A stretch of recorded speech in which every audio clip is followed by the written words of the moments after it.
Hey guys, it's Danny Takes Pics over here, and today I want to start something new and exciting. I'm calling it Color Grading Wednesday. Every Wednesday, I'm going to be grading brand new footage, whether it's Cine4, S-Log2, S-Log3, or whatever log you guys want me to color grade, or even if it's just standard no picture profile on your Sony camera. By the way, if you guys are going to make suggestions, I own a Canon 5D Mark II and a Sony a6300, and I probably have access to a few other things if I really wanted to. So let's get right into the nitty gritty, guys. You're going to notice right away the sky is blown out of proportion. It's exploding in my face. I'm going to need some sunglasses to color grade this thing. However, Sherry looks lovely. So let's start off and put some sharpening on this. It was already loaded for whatever reason, but if you couldn't find it, you just go all, type in the word sharp, and it pops up right there. However, it's already there. Let's select that.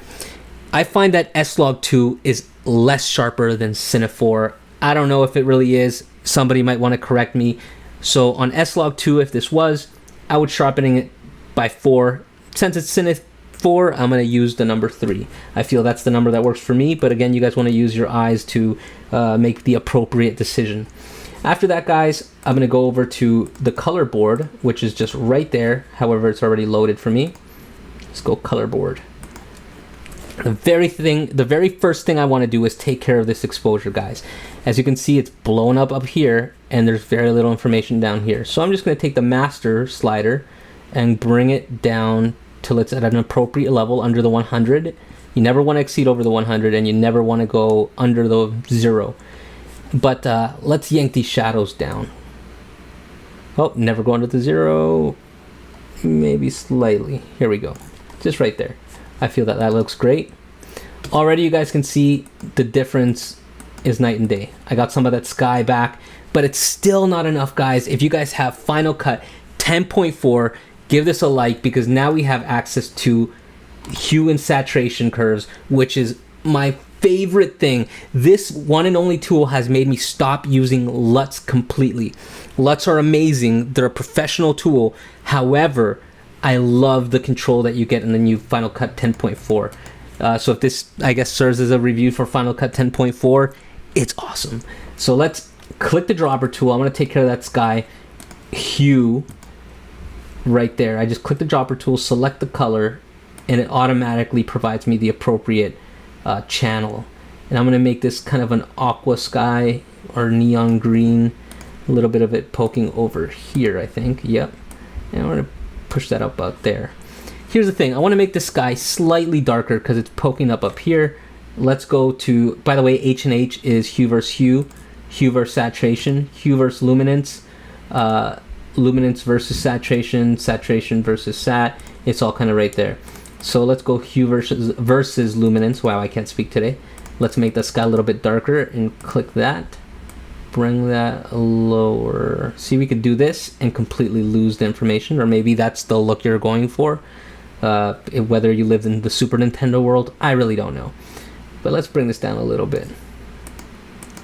And again, you could already see that that's looking better. Let's roll a bit further in the clip, make sure everything makes sense. I kind of want these bushes to be a different color. I like my purple bushes or orange bushes. I live in a fairy tale land apparently. So let's, whoa, that's luminance. Let's bring this back over here. Let's make these purple bushes. All right, there we go. We got purplish, reddish bushes, I guess, if that ever made sense anywhere. She's looking lovely. And this is still not enough. I feel like the sky is a little bit pixelated, so let's bring this back a nudge right over there. Perfect. Keep in mind, guys, if this was S-Log2, I could probably retrieve most of the sky back. Unfortunately, it's not. I was having an off day. I was having fun experimenting with my new gimbal, so I didn't really pay attention to my settings as I should have. But it is what it is, guys. We're here, and we're going to salvage this footage and make it look amazing for this client. Let's go back in here, and let's pull out our color curves. This is fairly standard. If you guys have Lightroom, Photoshop, you guys have seen this before. It works exactly the same way. Guys, on S-Log2, I would definitely recommend using SCurves every single time, as it helps you get rid of the noise. Cine4, not so much, but it looks awesome.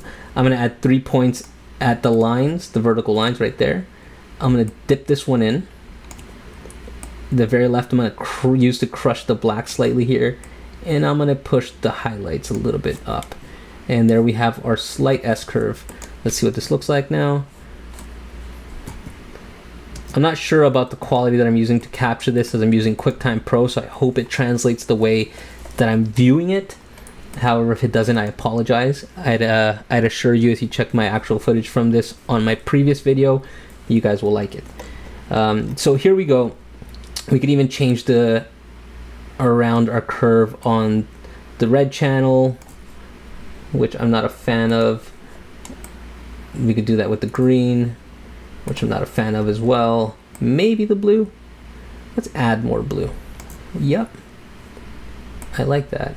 The blues in the shadows, and less blue in the highlights. More blue. No, let's do that. I feel like this look is great, guys. Always important to check your before and after. Check around the footage. I really don't like this part right here. Let's do that. So let's check our before and after, guys. Right here. All right, effects off, effects on. Guys, I'm telling you, let's take a play through this footage. Look how great that footage looks, guys. Using Cine4 4K footage, just looking crispy and professional. Obviously, part of the professionalism comes from the grading, the way it was shot, the angles, whether you use the stabilizer or not, or I guess it really depends what look you're actually going for.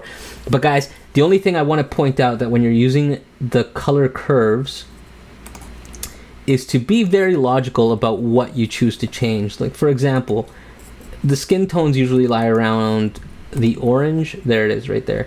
If I were to change this, I can make her look green, I can make her look sick. Let's do that. I can make her look like the Blue Hulk. I can make her look like the Hulk. You know, just be very logical about what you guys want to do. I mean, if that's the look you're going for, the Hulk look, that's great. Then you could do it right here. Obviously, it's not going to be as simple as just doing that. However, just be very logical about what you guys choose to change. Obviously, this guy looks very stylized in this case. It's not realistic, but who knows? Maybe that's what you're going for. My whole point here is always color grade your footage appropriately, guys, because you could go way overboard very quickly if you're not thinking this through properly. All right, guys, I hope that this video was helpful. If you found it helpful, I would really appreciate a subscription. Hit the subscribe button, follow Sherry, and if you hated this video, hey, let me know, because I will not know that I'm doing something wrong until it's pointed out. All right, guys, I appreciate your time.